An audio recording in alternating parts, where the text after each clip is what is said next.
After recently defeating Ding Liren, the current world champion, Rameshbabu Praggnanandhaa is now the highest rated Indian chess player, surpassing even his idol Viswanathan Anand. Prag gained international master status at only 10 years old and became a grandmaster at 12.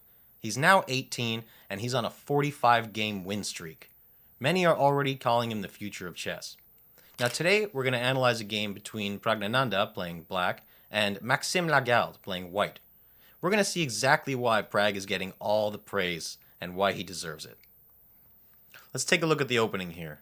Maxime starts it off with e4 and Prag responds with e5.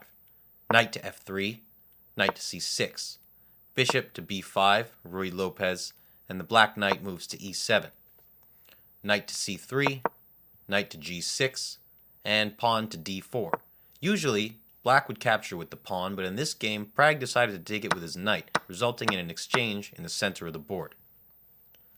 c6 is then played to push away that bishop. Prag here offers a queen trade with queen to b6, but Maxime refuses and plays queen to d3. Black bishop moves to e7, and pawn to f4. Maxime adopts a pretty aggressive play here. Black decides to castle, and again with the initiative, white moves pawn to h4.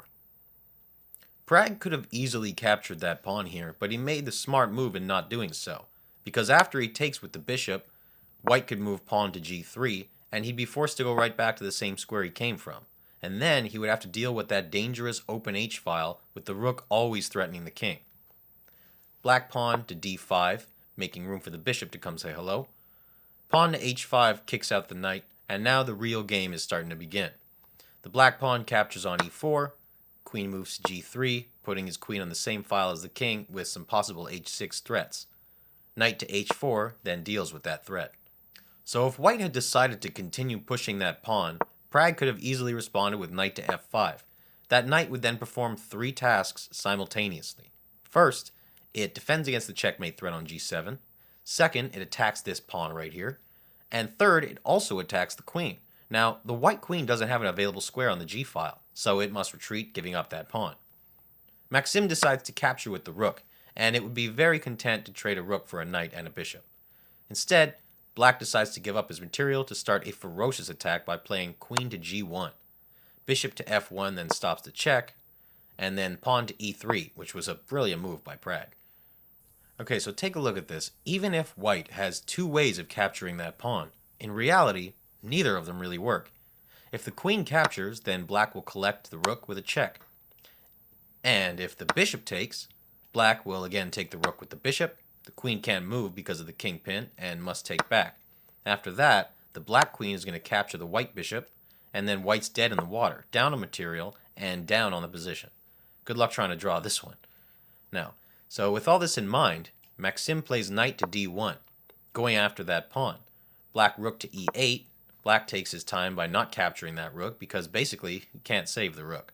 Now there's only one square here where the rook is truly safe, and I'm sure you've already seen it. It's right here on h2. But if white decides to play that, yes, it'll save the rook, but it'll lose the game. Now black has a forced checkmate in 9 moves. Bishop to b4, check. If the king goes up, black will sack the queen. King takes, and e2 checks with a fork. White runs away, and black will get his queen back. f2, black bishop to e1, and bishop to g3. Eventually, a discovery checkmate. Now, the same outcome happens as well with c3. Black pawn to e2, knight to e3, pawn takes and promotes to a queen. White can't capture because of that pin right here. Moves to d2, rook check on d8, c2, d1, check, and bishop to f5 in an eventual checkmate. No. In the actual game, king to e2 was played, and this was actually the best move according to the engine. Now imagine that. Imagine how bad white's positioning must be for that to be the recommended move. Got 1, 2, 3, 4 pieces on the first rank, and the queen is stuck protecting this pesky little rook. Again, white can't capture the pawn on e3, even if he brings another helper, because black will take the rook, and after all the capturing, white blocks with the bishop. Here, black can't immediately play queen to g2 to win the rook, because it will hang mate in 1 due to the back rank weakness. But here, black has this beautiful sacrifice, bishop to g4. clearing the way for the rook while also threatening checkmate. Queen takes, and now black queen to g1 can be played. The black bishop moves to e6, and then white responds by moving pawn to b3 to prevent a bishop c4 check, with the idea of also developing the dark square bishop and then threatening an attack on g7. Now rook moves to d8, and white can finally capture that e3 pawn that was really such a hassle. Prag finally moves his bishop, but wait a minute, he moves it to f6, attacking the rook. But why not take the rook that's already available? Rook to b1 and black bishop to f5, threatening to capture on c2, and it will be disastrous if white allows that. Not because they'll lose the rook, but because bishop d1, check. The knight can't take because of this pin right here, and white's shaky defense will surely fall apart. From this position, Maxime moves his queen to f2.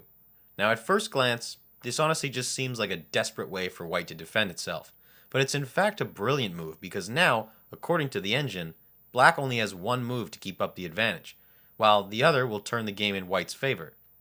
Pretty good move by Maxime, very well thought out. But as good as that move was, Prag moves just as well. Bishop takes rook. The long-awaited capture finally happens, and it will eventually win the game for Prag. But what if Prag decided to trade queens? And only after that take the rook? Well, the game in this position would be pretty equal. Pawn moves to g3 to stop the pawn, and black has no real threat, while white will develop his bishop and is going to have a comfortable game, even if the position doesn't look the best. But bishop to h4 happened in the real game, and now white is pretty much dead in the water. He can't take with the queen because bishop to g4 is a checkmate. So the only move at this point is to capture back this bishop right here. But this allows black to play bishop to c2.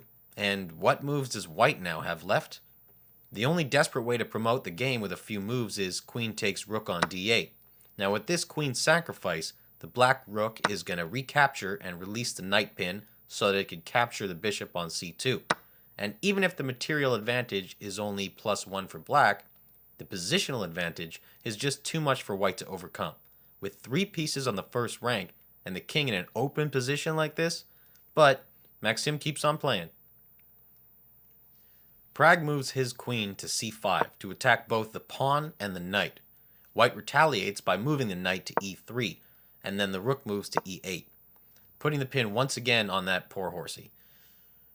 King to f3 on pins, and then queen to d4. King moves to e2, queen moves to c5, king to f3, but now Prag takes the pawn, avoiding a repetition by mistake. Pawn moves to g4, Prag moves his queen to h1 with a check, king unchecks with a g3, rook to e6, preparing to go to g6 and pushing the h-pawn to rip open that king once again. Bishop moves to d2, and then pawn to h5. White captures, black captures, rook moves to e1, and now black checks white with rook to g6. King moves to f2, queen follows to h4. King moves to f3, queen to g3. King to e4, and then rook moves to d6. Now here, Maxime did not see the real threat of rook to d6 and played rook to e2. Now, black has a forced checkmate in 3 moves. Can you spot the brilliant move that Prag played next? A little hint, it's actually not a sacrifice.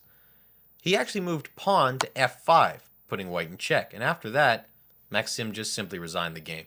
The checkmate was knight takes pawn, queen to d3, and after king to e5, queen to d5 would have been checkmate. And this concludes a pretty spectacular game, where Praggnanandhaa essentially dominated his opponent, and white had little to no hope to win this one from the very beginning. We could see that the future of chess looks pretty bright for this rising star. Thanks again for watching another video here at Chess Crafters. Please don't forget to like and subscribe, and once again, if you have any suggestions of videos you'd like to see in the future, write them down in the comments, and we'll get to those right away. Have a great one.